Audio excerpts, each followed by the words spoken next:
Kui me räägime liikluses käitumisest, siis liikluses on mitu osapoolt. Meil on jalakäijad, meil on autojuhid, meil on bussijuhid ja lähtuvalt sellest peaks iga juht arvestama kaasliiklejatega.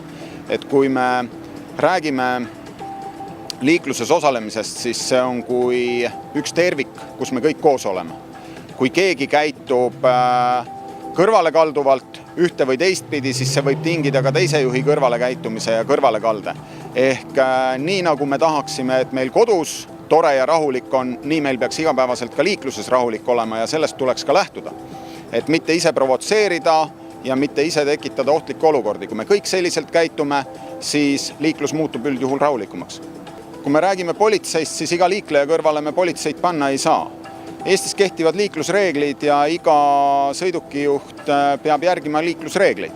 Kui kõik sõidukijuhid jälgiksid liiklusreegleid, siis meil ei oleks ju üldse politseid vaja. Küsimus on see, et mida politsei saab teha enda nähtavaks olemisega või mitte olemisega liikluses, siis kindlasti saab ta liiklust rahustada.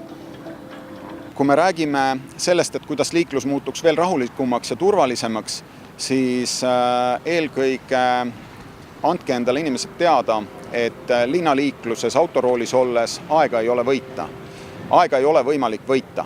Liiklus liigub ühtses voolus ja see, kui te süstite ühest või kahest autost ette, siis see ei anna teile lõppkokkuvõttes ajavõitu.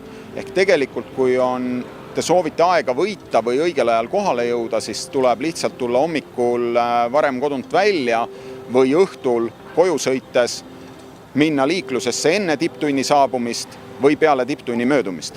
Et need on tegelikult sellised lihtsad asjad, millele me võib-olla igapäevaselt ei mõtle, aga millele me peaksime mõtlema. Et kui me juba teame, et me läheme tipptunni ajal liiklusesse, siis me peame eelnevalt arvestama sellega, et see ajakadu on meil oluliselt suurem, kui sõita võib-olla õhtusel ajal sama marsruuti.